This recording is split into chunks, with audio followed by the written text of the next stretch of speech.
Está no ar, abre aspas, o primeiro jornal multidigital do eixo SP-Rio. Abre aspas.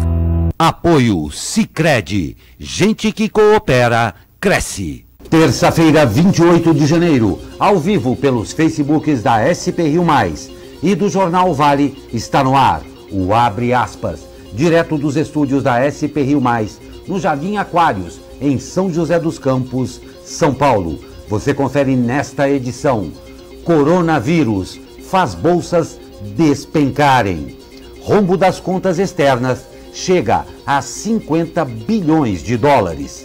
CAD aprova negócio Embraer-Boeing. Cai em 50% o número de latrocínios na RM Vale. Anderson Ribeiro Correia assume reitoria do ITA. Paraquedistas inauguram o Arco da Inovação em São José dos Campos. Estas e muito mais notícias na edição de hoje do Abre Aspas, logo após o comercial. Fique com a gente.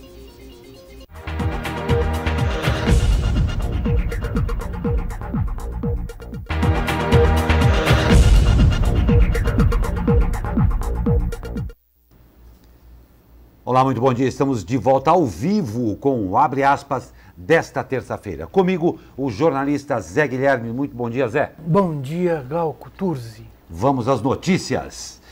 O temor do coronavírus afetou os mercados financeiros do mundo.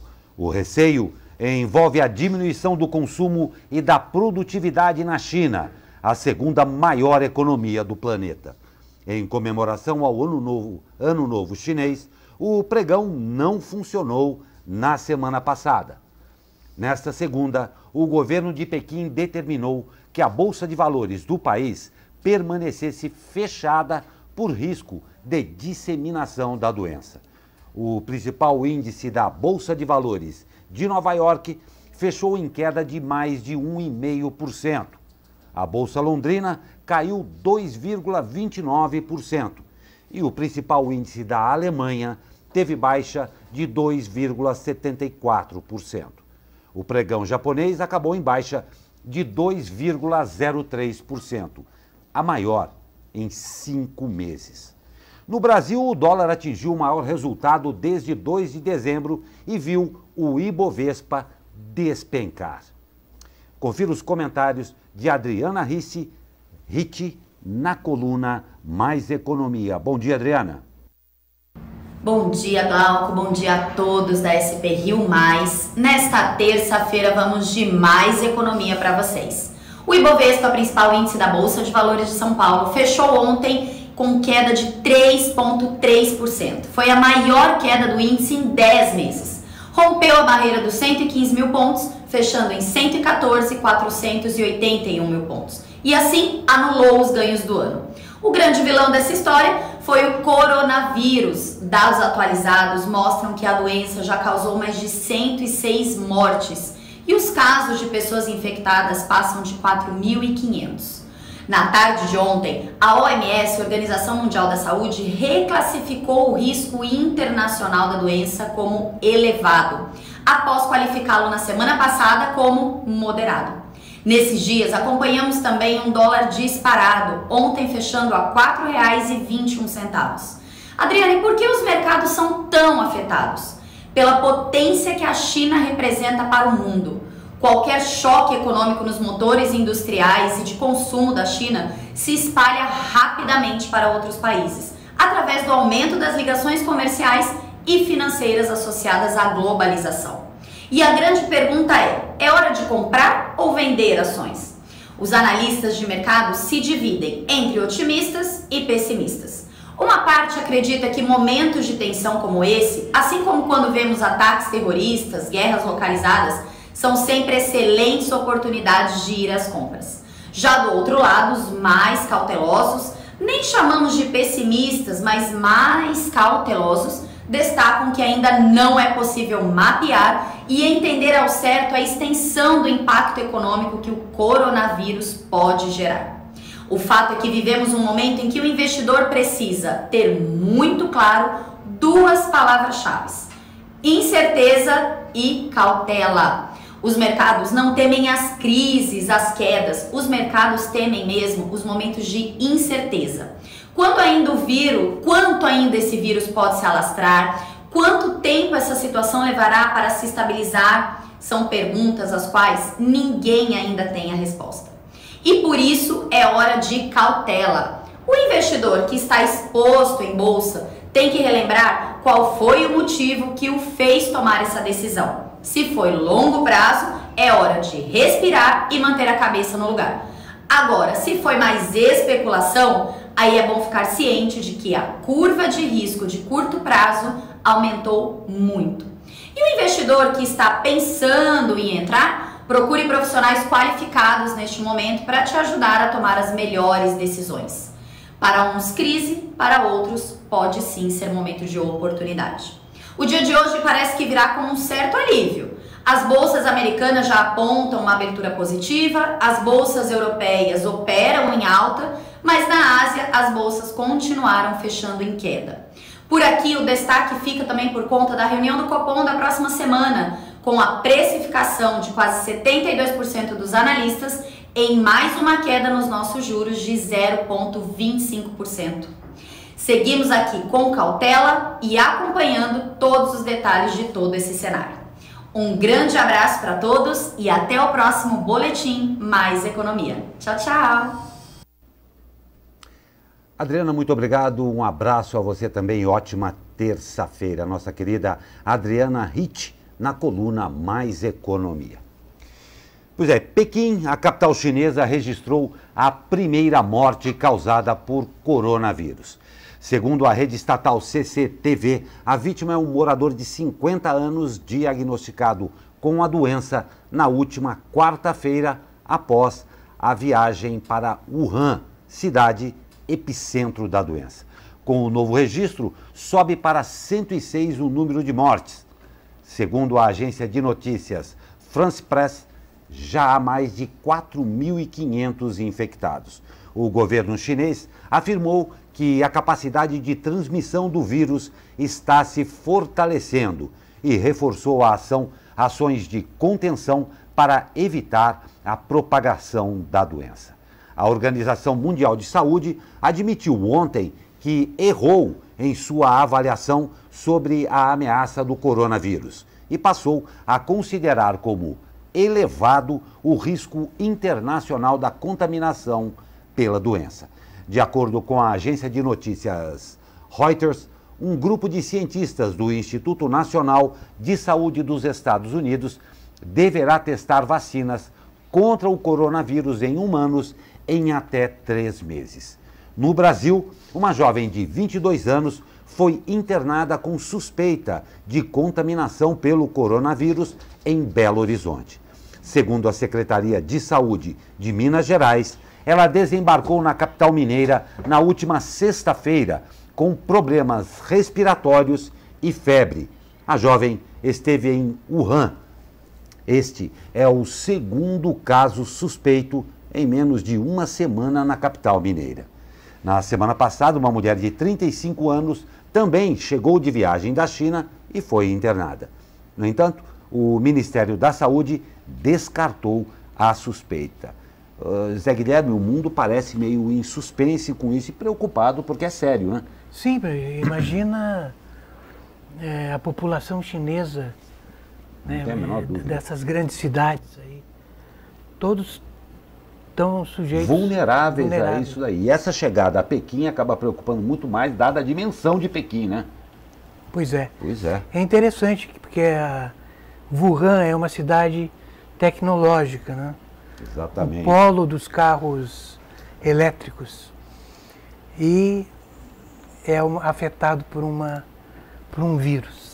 Não tem a menor dúvida. E às vezes, não é, Zé Guilherme, fica difícil para a gente imaginar a dimensão das cidades chinesas e o nível de ocupação de cada uma delas. Quando se fala de Wuhan, nós estamos falando aí por volta de 11 milhões de habitantes. E quando se trata de China, eles fazem o tal do isolamento da cidade. Mas é difícil a gente imaginar a proporção que isso pode tomar, dado o tráfego que existe dentro da China e a repercussão mundial agora chegando a Pequim, do trânsito que existe atualmente em Pequim por parte de estrangeiros também, né? Pois é. Tanto assim que os vários governos estão pedindo para as pessoas não viajarem para a China e outras para não se locomoverem na China. Não tem a menor dúvida, é muito sério isso mesmo. E a gente dá um bom dia à nossa participação aqui com Zoroastro da Silva. Muito bom dia, Zoroastro, seja muito bem-vindo. A todos vocês que nos acompanham, mas estão aí quietinhos também, sejam bem-vindos e muito obrigado pela audiência. E o déficit em transações correntes do Brasil fechou 2019 em 50 bilhões de dólares, alta de 22,2% sobre 2018 e no pior dado em 4 anos, afetado pela piora da balança comercial. Os números foram divulgados pelo Banco Central. O buraco nas transações correntes em 2019 passou a 2,76% do PIB. Mas, apesar da piora, seguiu coberto com folga pelos investimentos diretos no país, que alcançaram 78,5 bilhões de dólares no ano passado. O déficit em transações correntes é formado pela balança comercial, pelos serviços adquiridos por brasileiros no exterior e pelas rendas. O Banco Central já havia justificado que as transições correntes foram prejudicadas em 2019 pelo pior desempenho da balança comercial, num ano marcado pela desaceleração da economia na Argentina, pela peste suína afetando a China e a demanda por soja brasileira, além da incerteza do comércio mundial em meio às tensões entre Estados Unidos e China. E a produção industrial brasileira caiu em dezembro na comparação com novembro, informou a Confederação Nacional da Indústria. De acordo com a pesquisa Sondagem Industrial, o índice de evolução da produção caiu 7,1 pontos em relação a novembro e fechou dezembro em 43,8 pontos. Indicadores abaixo de 50 pontos mostram queda. Acima de 50 pontos indicam crescimento. Apesar da queda em dezembro, outros indicadores mostram recuperação da indústria. A utilização da capacidade instalada somou 63% em dezembro, alta de 2 pontos percentuais em relação ao registrado em dezembro de 2018. Esse foi o maior índice para o mês desde o início da série em 2010. A disposição da indústria para investir nos próximos 6 meses aumentou. O índice de intenção de investimento subiu 1,1 ponto em relação a dezembro e fechou janeiro em 59,2 pontos, atingindo o maior nível desde fevereiro de 2014. A intenção não significa que os investimentos sairão do papel, mas servem de parâmetro para a indústria. Dá um certo ânimo, né? Um certo ânimo mesmo, que é uma coisa que faz uma solene diferença no mercado também, né? E o Conselho Administrativo de Defesa Econômica aprovou sem restrições a operação de fusão envolvendo a Embraer e a Boeing. Segundo a autarquia, as empresas não atuam nos mesmos mercados e não há risco de problemas concorrenciais decorrentes da aquisição. O despacho de aprovação foi assinado ontem. A operação analisada pelo CAD prevê 2 transações. Uma delas consiste na aquisição pela Boeing de 80% do capital de negociação de aviação comercial da Embraer, que engloba a produção de aeronaves regionais e comerciais de grande porte. A segunda trata da criação de uma joint venture voltada à produção da aeronave de transporte militar KC-390, com participações de 49% e 51%, respectivamente. Finalmente, Bom, não é? O CAD aprovou, mas tem que lembrar que ainda depende de aprovações, né, de outras entidades internacionais. Né? Exatamente. Nós estamos aos poucos caminhando, e é uma notícia que particularmente São José dos Campos vê com grande interesse para até solucionar isso daí. É um momento bem, como eu diria, bem emocional até para brasileiros, para joseenses. E o nosso bom dia aqui passa para a gente, um ótimo bom dia para vocês, o Silvio Camargo Melo e a Eugênia Minecucci. Muito bom dia a todos vocês. Eu vou pedir de novo aí para vocês, quando puderem, se quiserem, obviamente, também falarem aí de onde vocês estão falando. Isso é muito importante para a gente aqui também, e claro, prestigiar aí de onde você está falando, tá bom? E olha só, será um novo acordo de paz? O presidente dos Estados Unidos, Donald Trump, deve anunciar hoje um plano de paz para o Oriente Médio, mais especificamente para o conflito entre Israel e Palestina. A Casa Branca não divulgou detalhes da proposta, mas há a expectativa de que o governo israelense apoie a medida. O atual primeiro-ministro israelense, Benjamin Netanyahu, é aliado de Trump e, inclusive, visitará a Casa Branca hoje. Por outro lado, a autoridade palestina sinalizou que não aceitará os termos do plano. Parte da expectativa em torno do plano de Trump se deve à recente decisão dos Estados Unidos em deixar de considerar os assentamentos israelenses na Cisjordânia, uma violação ao direito internacional, uma reversão da política adotada em 1978, no governo de Jimmy Carter.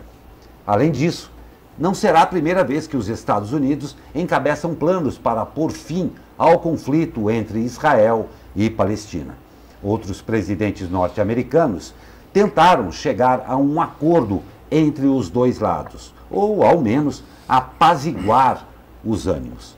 Jimmy Carter, Ronald Reagan, Bill Clinton, George W. Bush apresentaram planos de paz, alguns mais eficientes, como o Acordo de Camp David, que retirou as tropas israelenses da Península do Sinai. Porém, as outras tentativas foram rejeitadas ou não surtiram o efeito desejado. Área sempre de tensão. O que acontece é que os palestinos não são ouvidos.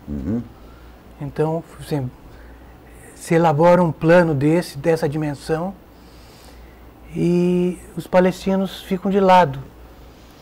Camp David deu certo porque Arafat estava envolvido na discussão do plano. Estava envolvido na discussão do plano. Agora não. Netanyahu e Trump bolam um plano eleitoreiro, né? Que tanto no Israel como nos Estados Unidos estamos às vésperas de eleição e sempre uma tentativa de um acordo de paz é uma propaganda eleitoral.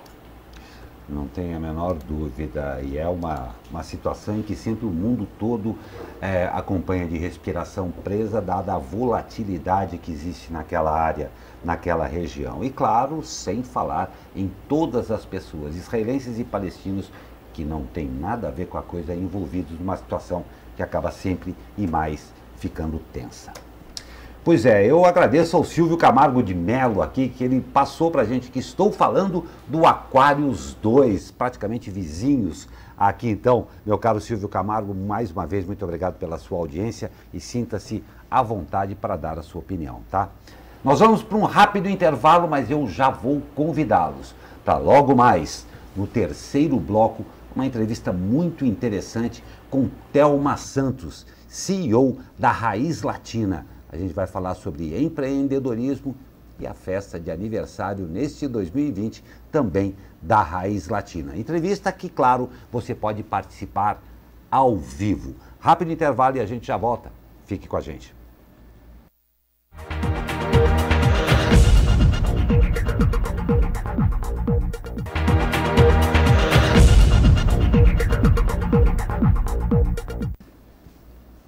Voltamos com um bom dia ao Luiz Rosa. Muito obrigado, Luiz, pela sua audiência. Participe quando quiser. E olha só, o número de latrocínios cai 50% na RM Vale, diz o Estado. A RM Vale registrou em 2019 o menor número de latrocínios de toda a série histórica no ano passado, com 13 vítimas, de acordo com dados oficiais da Secretaria de Estado de Segurança Pública. O latrocínio é o crime de roubo seguido de morte.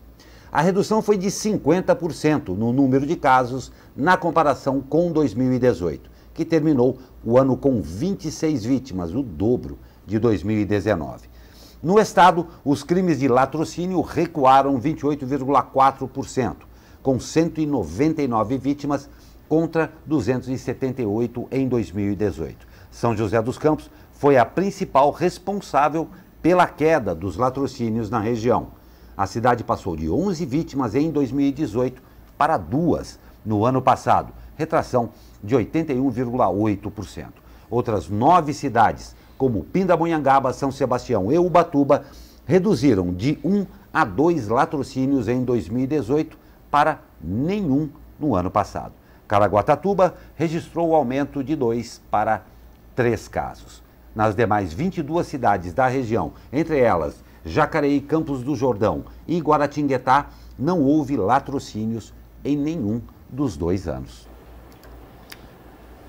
O novo reitor do Instituto Tecnológico de Aeronáutica, o ITA, Anderson Ribeiro Correia, tomou posse ontem durante cerimônia na sede da instituição. Anderson anunciou ainda na posse que em 2021 o vestibular da instituição terá 60 novas vagas. Com a mudança, o número de estudantes para o novo ano letivo passa de 120 para 180. O novo reitor disse ainda que até o final do atual mandato, em 2024, o número de novas vagas deve chegar a até 240. O ministro da Educação, Abraham Weintraub, esteve presente na cerimônia e disse que o ITA continuará recebendo investimentos. Anderson Ribeiro Correia já foi reitor da instituição entre 2016 e 2018 e agora substitui Cláudio Jorge Pinto Alves, que atuou no cargo por 1 ano. Correia foi beneficiado por uma manobra para voltar ao comando do Instituto. Ele já havia sido reitor do ITA entre 2016 e janeiro de 2019, o que não era permitido segundo uma portaria de 2015. No dia 22 de outubro do ano passado, a Aeronáutica baixou uma nova portaria retirando a exigência do período de vacância. O novo reitor foi presidente da CAPES, tem graduação em Engenharia Civil pela Unicamp, é mestre em Engenharia de Infraestrutura Aeronáutica pelo ITA e também tem doutorado em Engenharia de Transporte pela University of Calgary, no Canadá. É importante aí o crescimento do número de vagas, né? Entendi. As obras, tanto do novo alojamento, como do prédio de ensino fundamental, lá no ITA, estão a todo vapor. Bom saber, né? Porque o ITA é uma referência de ensino em todo o mundo. Esperamos que os investimentos realmente continuem. Muito boa notícia do aumento do número de vagas. E olha só, preste bem atenção nessa matéria, hein? A ponte estaiada de São José dos Campos foi inaugurada, mas não foi por carros, não. Pois é, 4 paraquedistas saltaram da obra da ponte estaiada na madrugada de ontem. Você vai conferir o vídeo aí, vai ser bem interessante, aqui em São José dos Campos. O grupo é de São Paulo e adepto à prática do base jump, quando o salto é feito de edificações sem o uso de paraquedas reserva. O salto foi feito do mastro central da obra, que tem, segundo a prefeitura, 100 metros de altura. Wagner Jorge é paraquedista profissional e se reuniu com outros 3 também profissionais para o salto.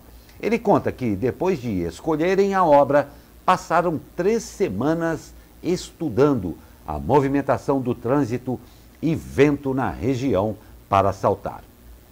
Segundo a Prefeitura, a segurança da obra é responsabilidade da Queiroz Galvão, que executa o projeto. Em nota, a empresa informou que a obra tem vigilância 24 horas por dia e assim que a segurança percebeu a invasão, acionou a Polícia Militar. Mas o invasor conseguiu fugir. Não sei se seria fugir ou voar aqui, ou voando. Em nota, disse ainda que vai tomar as medidas legais cabíveis contra a invasão. O grupo negou que houvesse a presença de vigilantes ou policiais durante o período em que estiveram no local e afirmou que, como eu falei antes, não houve fuga. Pelo jeito, foi um voo aí, né? O que você achou, Zé Guilherme? Você teria coragem de pular, fazer um base jump ali? Não. Não? Não. Eu acho que eu até teria, viu? Sim, mas você é paraquedista, né? Mas base jump é uma outra coisa, né? Mas eu acho que eu até teria. Mas você ia oficialmente ou você ia na calada da noite? Olha, eu não sei o que é mais legal, para falar a verdade. Mas eu gostaria muito de saltar com uma bandeira, que o paraquedas fosse uma bandeira de São José dos Campos, aí até como uma forma de homenagem. Quem sabe para a inauguração, como é que dizem os modernos? Fica a dica? Hashtag fica a dica. Fica a dica. Pois é. Ah, meu Deus. Um incêndio em um galpão usado como depósito de imóveis mobilizou o Corpo de Bombeiros na noite de ontem na zona sul de São José dos Campos. Ninguém ficou ferido. De acordo com a corporação, o fogo teve início por volta das 19 horas em um galpão na rua Antônio Aleixo da Silva. As equipes levaram cerca de 2 horas para controlar o incêndio. Não há informações sobre as causas do fogo. Devido à proporção do incêndio e pelo material ser altamente inflamável, a ocorrência mobilizou 10 bombeiros, 5 viaturas de combate a incêndio e 2 de resgate, além de 25 mil litros de água. As causas serão apuradas pela Defesa Civil, que também vai avaliar possíveis danos na estrutura do galpão. E o proprietário do Colina Shopping, o senhor Ronald Guimarães Levinson, morreu ontem aos 84 anos. O empresário estava internado há 11 dias no Rio de Janeiro com fibrose pulmonar. O empresário deixa esposa, 2 filhas, 2 netos e 3 bisnetos. O velório será realizado no Memorial do Carmo, no Caju, Rio de Janeiro, hoje a partir das 10 horas. A cremação será às 13 horas. E o Ministério da Educação disponibilizou para consulta ontem as informações das bolsas parciais e integrais para faculdades privadas por meio do Programa Universidade para Todos. Conforme matéria do G1, a consulta pode ser feita no site do ProUni, com base em 3 critérios: o curso, a instituição ou o município desejado. O cronograma previa que as inscrições começassem hoje, mas o início foi adiado após problemas com as notas do Enem. A Justiça Federal mandou o MEC revisar todas as notas e suspendeu a divulgação dos resultados do Sistema de Seleção Unificada, o SISU, também prevista para hoje. Os cronogramas definitivos dos programas de acesso à educação superior serão publicados após decisão final da Justiça, tendo em vista que o resultado do SISU é condição necessária para a inscrição no ProUni e no FIES, afirmou o MEC nesta segunda-feira. Pois é, o estudante continua aguardando isso daí.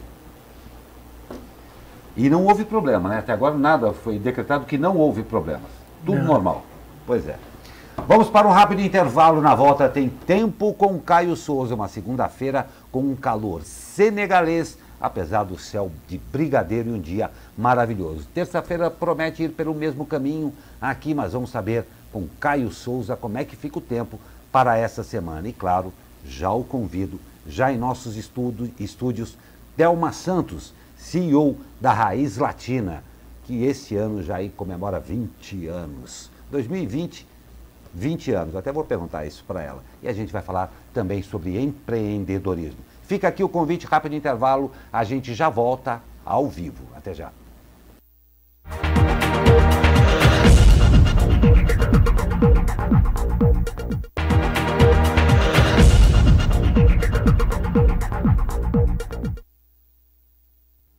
Estamos de volta com Abre Aspas desta terça-feira. Como eu disse ontem, um calor senegalês na capital da tecnologia aqui no Vale do Paraíba. E hoje aqui dos altos da Cassiano Ricardo, céu azul de brigadeiro. Vamos saber como é que está o tempo com ele. Fala, meu amigo Caio Souza, muito bom dia. Fala, Glauco Turzi, muito bom dia. A terça-feira será de bastante sol e calor novamente aqui na nossa região. Nós teremos um céu claro, né, parcialmente nublado, e as temperaturas máximas podem chegar novamente aos 34 graus no Vale do Paraíba, 32 em São Paulo, 33 no litoral e 28 na Serra da Mantiqueira. Só que hoje ainda existem sim pequenas chances de pancadas de chuva, que se ocorrerem serão de forma isolada e podem ter intensidade ocasionalmente forte e acompanhada de rajadas de vento e descargas elétricas. Mas as chances de chuva hoje são pequenas, né? A partir de amanhã, essas chances aumentam bastante. O calor ainda vai estar presente por aqui, mas no final da tarde as chances de chuva são bem maiores. É importante ficar atentos aí com quedas de árvores e também com possíveis alagamentos. Caio Souza, direto da sala de operações do Tempo Vale, para o jornal Abre Aspas. Muito obrigado, Caio Souza. Um grande abraço a você e a todos aí do Tempo Vale. Então, para você aí, cuidado hoje, muita água, para as crianças principalmente, muita água e cuidado com o sol. E os idosos. Os idosos também. Todos os idosos, muito cuidado. Eu, na categoria de um idoso, eu estou bebendo bastante água. Bastante, é isso aí.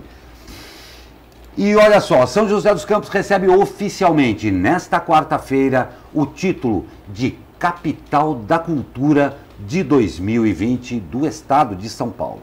A cerimônia acontece no Palácio dos Bandeirantes, sede do governo do Estado. O título foi concedido à cidade depois de vencer o edital da Virada SP, realizada em novembro do ano passado. Abre aspas, entendemos que esse título tem uma simbologia de reconhecimento ao trabalho que fazemos, mas também é um atrativo para mostrar nosso potencial para a cultura, tanto na iniciativa pública quanto privada, afirma Aldo Zonzini, presidente da Fundação Cultural Cassiano Ricardo. Para receber o evento, São José dos Campos venceu a disputa com outros 60 municípios com mais de 150 mil habitantes, tornando-se uma das 4 cidades que recebeu o evento em 2019. O edital exigia uma série de requisitos, incluindo uma análise sobre o acesso à cultura na cidade, oferta de cursos e oficinas, espaços culturais descentralizados, entre outros. Tivemos a maior pontuação entre as cidades que se inscreveram, inclusive o governo estadual vai utilizar nossa inscrição como referência, completa Aldo Zonzini. Muito bacana a cidade receber esse título aí, bem legal mesmo. E Ubatuba inaugurou um letreiro no cais do Terminal Marítimo Comodoro Magalhães, o pier do Itaguá. Trata-se de um tótem com 2 metros de altura, 8 de comprimento.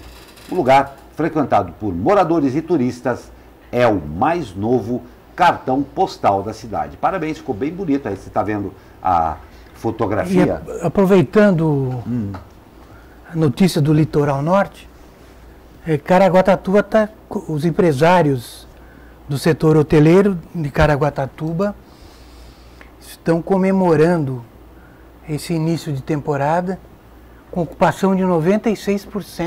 96%? 96% dos hotéis, segundo pesquisa da Associação Comercial e Industrial lá de Caraguá. E teve um bartender lá de Caraguá, conhecido como Sapão. Sapão. Ricardo Eduardo Mendes Lemos. Ele criou um drink para esse início de verão. Vê se você gosta, que chama Caraguatá. Caraguatá? É folhas de pitanga, de hortelã, maracujá, limão e manga. E cachaça. E cachaça. Você acha que deu certo? Nossa senhora, já deu. E muito gelo. E muito gelo. E, se possível, um guarda-chuvinha para fazer aquela decoração, para dar um clima. Sim. Perfeito. Para o Sapão. Sapão. A composição é fantástica. Eu fiquei com vontade. Nossa, muito bom. Será uma pergunta ao Sapão? Será que pode ser feito com vodka também ou estraga tudo? O drink é dele, eu só estou querendo estragar Tem que ser uma cachaça lá de Caraguá. De Caraguá. Regional. Ou regional. Eu espero que você me passe essa receita aí, com todo respeito ao Sapão. Tentar fazer o final de semana em casa, quem sabe, né? Pode fazer. De parabéns ao Sapão e parabéns, claro, o nosso querido Litoral Norte. Uma observação, o que só aumenta em muito a responsabilidade em tornar aí no entre temporadas o nosso Litoral Norte ainda melhor. Os turistas vêm, vamos melhorar que a gente pode trazer até mais turistas. E quem sabe um dia teremos finalmente a conclusão da Tamoios. Aí tudo pode melhorar, né? Vamos lá.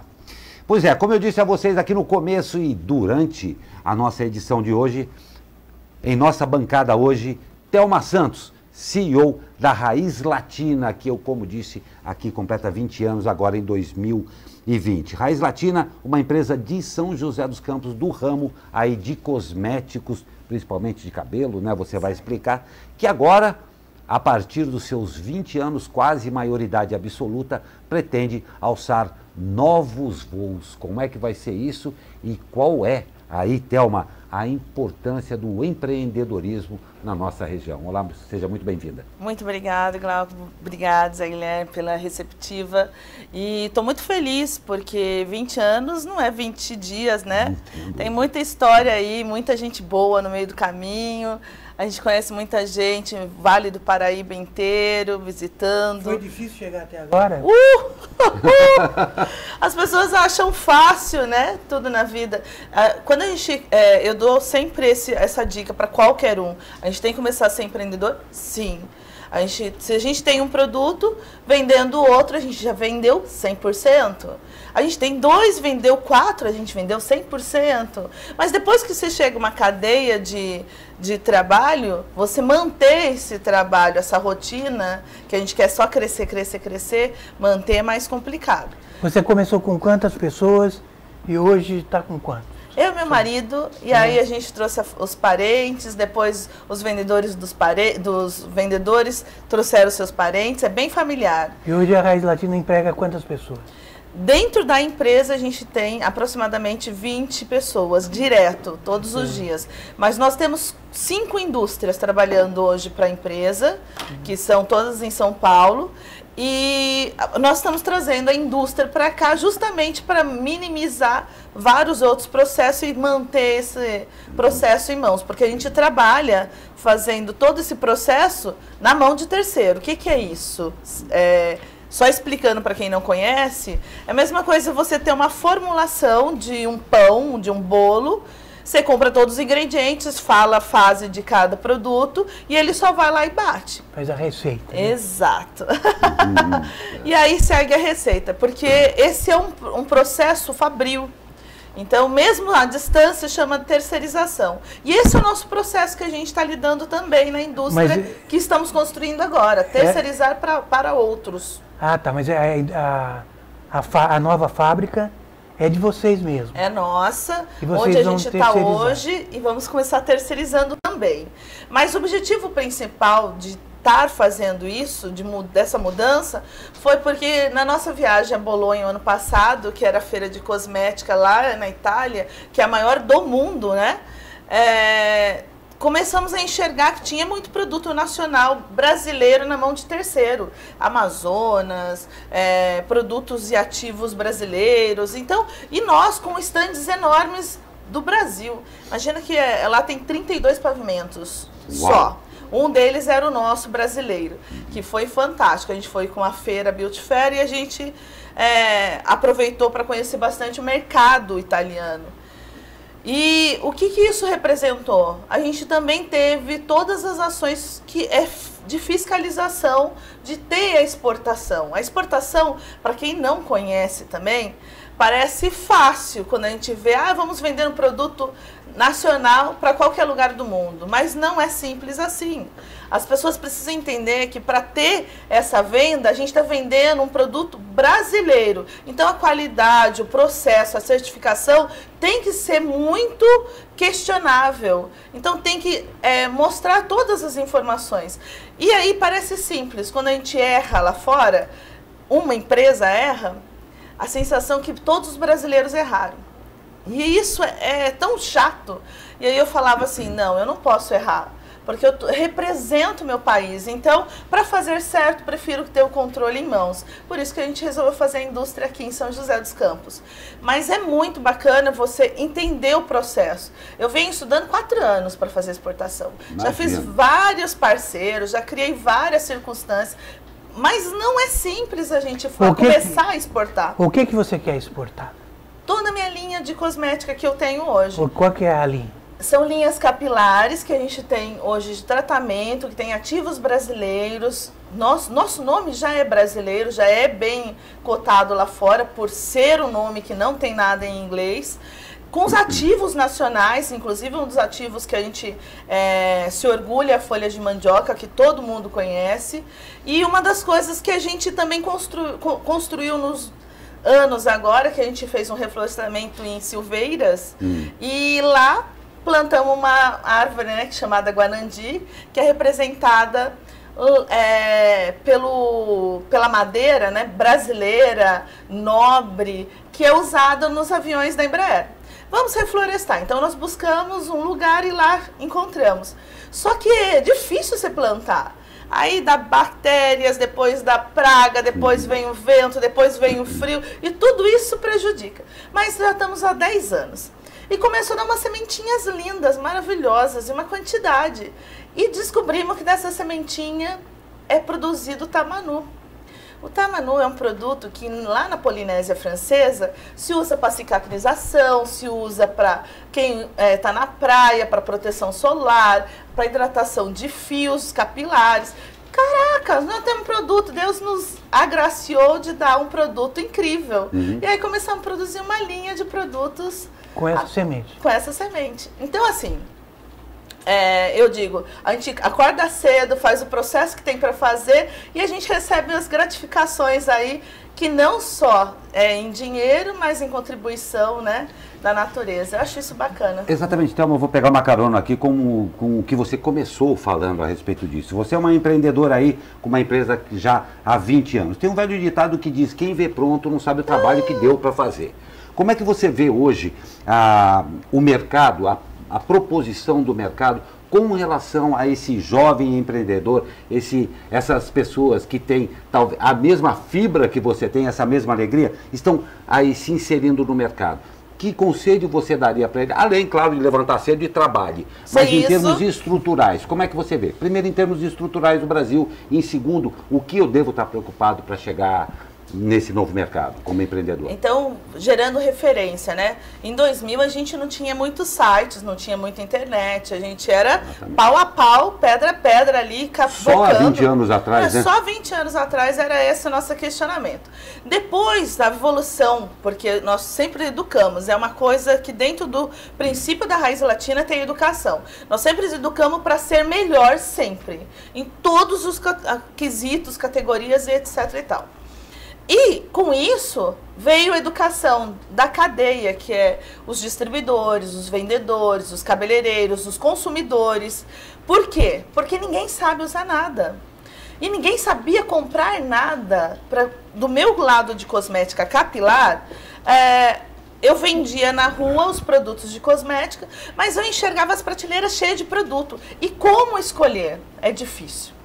E aí, a questão, você tem que achar a dor. Como você acha a dor? A dificuldade de você não saber o que fazer você começar a buscar algo para fazer e para melhorar a vida do outro. Então, menos estoque, mais resultado.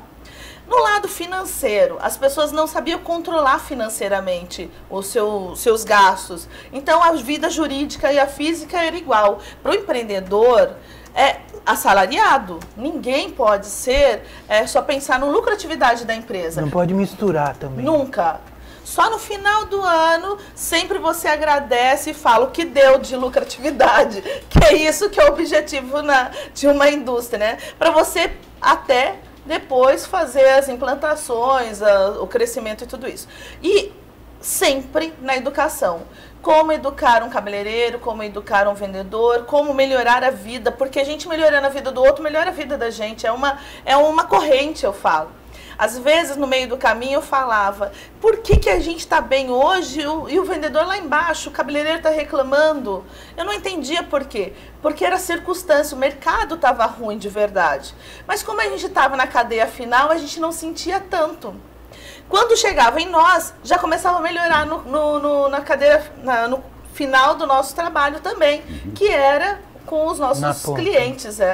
E aí você percebia e falava, nossa, tem que ter educação financeira, mas também tem que ter entendimento do mercado. O que está acontecendo? Qual é o processo? E aí sempre na educação. E eu digo, as pessoas quando elas trabalham com outros, sempre tem que educar. Estou com problemas agora, por exemplo, que eu vejo que contabilmente a gente teve uma transição aí muito grande na parte contábil. E ninguém parece que se especializou para isso.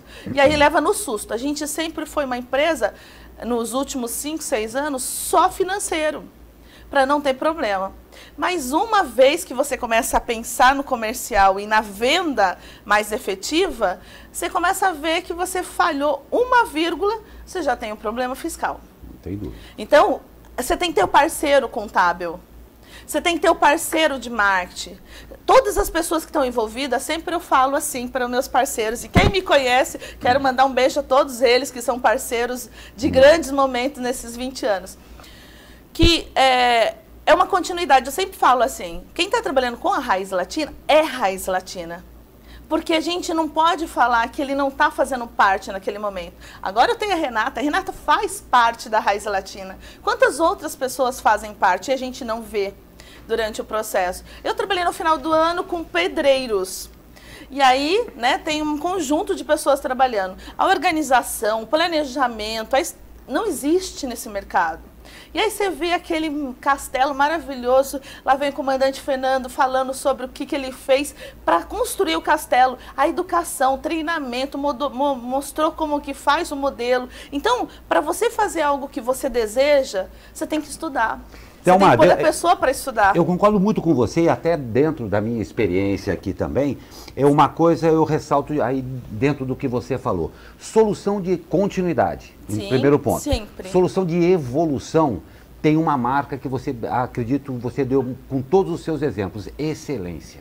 Se você pretender uma evolução dentro dos níveis que você almeja, com solução de continuidade e evolução, agora no seu caso, exportando a raiz latina, tem que haver excelência em todas as etapas. É por aí?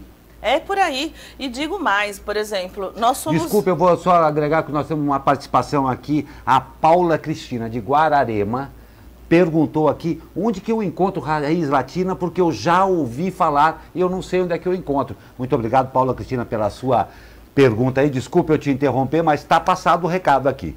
Paula, um beijo, querida. A gente só trabalha mesmo dentro dos salões de beleza. Se não tem, entre em contato conosco no site da Raiz Latina, que a gente manda uma pessoa para te ajudar, te envolver. E além disso, a gente também tem o site e-commerce. Nós temos o site e-commerce, que todo mundo diz tem medo da internet e medo do físico. Não tenha. Porque o físico vai ser o melhor de todos, ele vai avaliar, ele vai entender o cliente, ele vai se apaixonar pelo cliente. Porque você vai manter lá todos os contatos e facilidade, a pronta entrega. Mas, enfim, só para gerando todo esse contexto, eu sou fã de cabelo. E não só de cabelo, agora a gente está entrando na parte dermo. Para você fazer essa mudança, Marsala, olha. Marsala. As pessoas, é uma tendência do ano passado, Sim. Foi uma geração forte. Aí na raiz, como a gente vai ficando um pouco mais jovem, também estou nessa geração de mais jovens, na raiz a gente coloca um tonalizante para não irritar o couro cabeludo. Mas a cor pode ser fantasia à vontade, porque cabelo cresce, a ponta você corta, ele não tem mais nenhum problema com saúde, só hidratar bem, por isso que a gente faz um diferencial no mercado, porque a gente entende do cabelo. Não tem dúvida, falando aqui, tenho o prazer aqui de ter a Raíssa Lima, de Taubaté também, que faz muito legal. Que tipo de produto de cabelo vocês vendem? Eu falei porque pegar carona com você aqui. Já conheço alguns, mas gostaria de conhecer a linha toda. É o site, né, que você acabou de falar. Isso, mas eu vou te dar dicas. Posso dar dicas aqui? Pode dar dicas. Aí, Raíssa, já tá ganhando uma dica aqui, hein? E é legal porque a gente aprendeu com os dentistas a escovar o dente. Ninguém mais tem tanto dente com cárie. Eu sempre recomendo isso. Você pode olhar hoje o brasileiro, não tem mais aqueles dentes podrezinhos, né? Porque a gente aprendeu a escovar 10 vezes. A gente todo dia acorda, já escova o dente, almoça, escova o dente e finaliza escovando o dente. Então, assim, a Europa você vai, tem muita gente ainda com dentes problemáticos, né? E no Brasil, graças a Deus, porque a educação fez a diferença. Eu vou ensinar para vocês, então, lavar o cabelo. É coisa, parece boba. Mas a gente só tem duas coisas no cabelo. Uma é o couro cabeludo, que é pele. Arranca todos os cabelos, vocês vão ver sempre de algum homem. Pele. Pele a gente só lava com shampoo. E se eu tenho algum problema muito sério no couro cabeludo, que é caspa, seborreia, é tônico. Então a gente vai combater as bactérias que estão inflamando e estão expelindo os pelos. E aí ainda tem uma proporção que a gente pode fazer crescimento do cabelo, quando a gente estimula com massagem, porque o corpo da gente inteiro precisa de massagem. E o restante é fibra capilar, que é pontas do cabelo. E nesse caso a gente tem uma palavrinha que eu falo que é o ABCD do cabelo. A gente precisa entender o pH. Na escola a gente sempre foi educado assim. Eu tenho que gostar de matemática ou português. Mas, gente, tudo a gente usa, colorimetria, a gente usa pH química, a gente usa psicologia para entender pessoas. Então, ame todas as matérias. Nunca mais questione isso. Ou português ou matemática. Aprenda tudo. E tudo que falarem para vocês, escutem e aprendam. Esse é meu pedido para vocês. E aí, o que acontece? O fibra capilar, a gente tem várias transformações. No meu caso, agora foi coloração. Então, o pH ele foi para 9. Mas, para eu entender isso, como eu falei, o couro cabeludo, o pH é 7, pele é 7. E a fibra capilar é 4,5, então ele tem problemas quando ele tem uma interação do shampoo com creme. Então o shampoo é só couro cabeludo e creme é só ponta. Tudo que é base líquido é pontas. E aí é 4,5. Se eu ponho um pH 9, que é coloração, eu alterei tudo. Eu alterei a pele, eu alterei a fibra capilar e eu preciso eliminar isso e voltar ao pH normal para eu ter um cabelo sadio. E é isso que acontece quando a gente usa formol. Por exemplo, na minha empresa nunca se usou formol. Por quê? A gente nunca quis matar a galinha dos ovos de ouro. Porque o formol, ele não mata de um dia para o outro. Ele vai com constância para os nossos profissionais cabeleireiros. Ele vai exalando aquele cheiro e vai prejudicando o pulmão, vai prejudicando os órgãos moles. E aí um dia dá uma infecção. Foi o quê? Foi o formol? Não, foi a infecção. Mas por que houve a infecção? Não tinha troca de oxigênio. Então ele estava envelopado, ele estava ali selado. E aí não faz a troca. E aí a gente acha qualquer outro problema, mas não acha o problema que foi o formol. Então, assim, eu digo sempre, se eu amo o que eu faço, eu tenho que amar quem são as pessoas que usam meu produto, que são os clientes e foi... Aula, né? Eu já fiquei até envergonhado, porque todo mundo está fazendo, a maioria das pessoas fazendo errado por falta de conhecimento. Exato. Desculpa, mas eu quero pegar só mais uma coisa que nós temos participação. Ai, adoro isso. Frustrar. Inclusive uma xará sua aqui. A Thelma Faria, que fala de Guaratinguetá, muito obrigado. Thelma, ela falou, olha, meu salão está começando. O atendimento também é feito pelo site, que é os seus produtos. Parabéns. Muito obrigada, seja bem-vinda sempre. E nós temos sempre também a educação, pode nos conectar, que a gente sempre tem cursos aí fabulosos para te ajudar. Para você que está começando, a Raiz Latina é excelente, porque a gente, dentro desse contexto que eu estou dizendo, do formol, do pó químico e outros produtos que alteram, nós trabalhamos com pH, que equilibra o fio do cabelo. Então, quando a gente está muito ácido, significa que a gente está abaixo de 4,5, eu tenho que usar um produto para cabelos oleosos. Quando eu não tenho muita alteração química, eu não fiz muita coisa no cabelo, então eu preciso o quê? Um produto neutro. Não tenho caspa, não tenho nenhum problema, então eu tenho esses dois produtos. Agora, quando eu tenho um problema de ressecamento, falta de oleosidade, preciso nutrição, até mesmo o passar dos anos da nossa vida, a gente perde muito nutrientes, o organismo, né, a gente começa a pedir ômega, vitamina D, ferro, cálcio, etc e tal. Então, o cabelo também é reflexo de tudo isso. Então, nós temos os ressecados, que tem a base orgânica e a base proteína, porque hoje você pode usar, sabendo o que você está colocando, você pode usar os produtos certos para o cabelo adequado. Nossa, olha, perfeito, Thelma. Acho que a gente poderia ficar aqui conversando mais um tempo. E realmente, eu adoro ouvir isso aí, porque eu sou de uma época em que tinha três shampoos. Cabelo seco, oleoso ou normal. Eu devo confessar que às vezes eu fico meio apavorado, porque quando você se acostuma com o seu shampoo, ele sai de linha ou muda de nome, você não acha nunca mais, tem que começar a garimpar tudo de novo. Uma aula nós tivemos aqui com você hoje. Parabéns. Infelizmente, o nosso tempo é restrito aqui. Espero que a gente possa conversar outras vezes aqui. E a Raiz Latina, que está fazendo 20 anos, uma ótima perspectiva para esse novo momento, exportando, levando também com muita responsabilidade e com excelência o nome não só da Raiz Latina, mas da nossa região, da nossa São José dos Campos e principalmente do nosso Brasil para o exterior. É isso aí. Posso dar a última dica? Opa, por favor. Então, quando Tem gente anotando aqui na redação já, viu? E de verdade, isso é para todos mesmo. Então, como o dentista ensinaram, eu vou ensinar vocês a lavar o cabelo. O shampoo, quando vocês forem lavar, antes de lavar, faça massagem no couro cabeludo. A gente senta no vaso e faz massagem em todo o couro cabeludo. Se você colocar na parte de baixo, na parte de cima e estimular, você fortalece a fibra capilar. Quanto mais cedo, melhor as ações acontecem.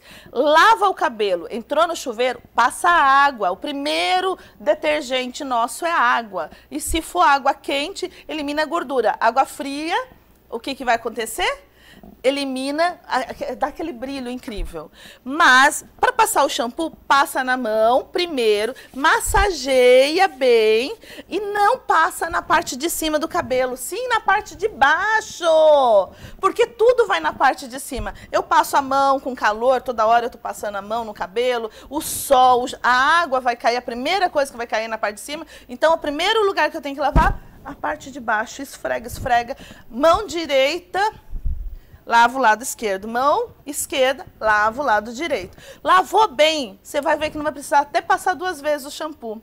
Você vai rentabilizar o seu shampoo, porque a gente precisa ficar lavando sempre, porque passa em cima, onde está sujo mesmo, a gente nunca consegue lavar. E isso detona o cabelo, porque fica desidratado, fica aquela briga, né? Lembra que eu falei? pH diferente, 4 e 7. Vai alterando o pH e a gente fica assim, enche de creme em cima e faz, e não tá tudo errado, né? Eu precisava aqui 7, aqui é 4,5, eu passo 4,5, alterou de novo o meu cabelo. E aí a próxima lavagem eu fico com um problema. E é mesmo para meninos e meninas? Porque todos, o seu cabelo é cabelão, meu cabelinho é o cabelo do Zé. Todos, desde criança. Eu tô entrando na parte dermo, a dermo é a mesma coisa, eu tô aprendendo faz 7 meses a dermo. E eu tô descobrindo que os erros são sempre o mesmo. Então, estou entrando no mercado de dermo que vem aí, a parte estética também, para educar. As pessoas aprenderem que desde criança a gente tem que cuidar da pele. Eu sou a primeira que eu não soube cuidar. Eu deixei marcar meu rosto. Mas sempre é tempo de a gente se cuidar. Então, uma pergunta que não quer se calar. Existe já, ou teremos em breve aí, a cartilha da Raiz Latina para essas coisas? Porque eu não consegui decorar. Ainda bem que a gente vai ficar gravado, eu posso voltar, parar e anotar de novo. Tem faça aí uma cartilha disso aí, porque, por exemplo, hoje eu já vou lavar a minha cabeça do modo... De forma diferente. Não é diferente, do modo certo. Mas aí aprendi aqui com a profissional. Thelma, nós agradecemos demais a sua presença. Sucesso, muito sucesso à Raiz Latina, que, como eu disse, tenho certeza que vai levar com excelência o nome não só dela, como de São José dos Campos do Brasil para o exterior, com muita propriedade. Muito obrigado. Eu agradeço a você, Glauco, a você, Zé Guilherme, que nem fez pergunta, podia ter perguntado. Mas ele assim, anotou tudo, que nem eu. Hoje nós vamos lavar o cabelo de jeito diferente já. Mas agradeço a todos vocês pela receptiva de verdade e a vocês que estão ouvindo, que alguns que me conhecem, mandam um beijo, vendo, que não conhecem, que é melhor, né? Ai, que delícia. E aqueles que não me conhecem ainda, por favor, sigam a Raiz Latina, porque a gente sempre tem dicas muito boas de verdade, não é fictício. A gente testou para falar tudo que a gente conhece. Então a gente é muito íntegro nessas informações. Perfeito, eu agradeço demais realmente a sua participação. E afinal também a presença de Renata Vangelli, da assessoria de imprensa da Raiz Latina. Muito obrigado, Renata, por ter prazer receber aqui. E vamos de esporte. Vamos falar sobre seleção brasileira de futebol. Primeiro, claro, com os meninos. Pela quarta rodada da primeira fase do pré-olímpico. O Brasil enfrenta hoje a Bolívia, às 22h30, no estádio Centenário Armênia, na Colômbia. Líder do grupo B da competição, os brasileiros podem garantir vaga para o quadrangular final, caso vença os bolivianos. Além do avanço da fase, buscam manter os 100% de aproveitamento no torneio. E olha só, porque para você que curte futebol, deve estar muito interessado nisso. O novo manto sagrado foi descoberto. Imagens da nova camisa da seleção brasileira vazaram ontem na internet. Amarela com detalhes em verde e com um design simples, a camisa seria inspirada no uniforme utilizado na conquista do tricampeonato mundial lá nos anos 70, mais especificamente em 1970. Título que completa aí já 50 anos em 2020. Segundo o site Foot Headlines, que vazou as imagens, a camisa será utilizada na disputa da Copa América. Outras novidades são o novo emblema da CBF, modernizado no ano passado, e os losangos em tons de verde na gola e na manga, em referência à bandeira do Brasil. Fica aí, você viu essa belíssima nova bandeira, que em última análise e muitas vezes, independente da situação política, o que seja, representa muito, muito mesmo o Brasil, inclusive internacionalmente. Fica aí, agora só nos resta torcer. Zé Guilherme, estamos chegando ao fim dessa edição. Desculpe, você gostou da camisa do Brasil? Gostei. Eu assisti a década de 70, mas infelizmente não era só na minha casa, em todas as casas era preto e branco. Eu vi colorida. Você viu colorida? Viu colorida. Tinha aquela geleinha na frente da sua casa? Não. Foi colorida? Eu vi, um cidadão de Posses comprou uma televisão no México. Certo. E você trouxe, viu? E eu vi alguns jogos. Então quer dizer que em 1970 você era o famoso televizinho. Mais ou menos. Que pena que eu não tive esse vizinho. Mas realmente é um fato marcante, e a camisa ficou bem bonita, né? Ficou bonita. Dando essa lembrança. Zé, chegando ao Até final amanhã. de mais essa edição. Mais uma edição. Para você que nos acompanhou, a todos vocês que participaram de mais essa edição do Abre Aspas, claro, um prazer enorme tê-los conosco. Lembrando que amanhã estaremos de volta ao vivo, esperando por você. Uma ótima terça-feira, não esqueça de beber bastante água, fechar a janela porque pode vir chuva, e até amanhã.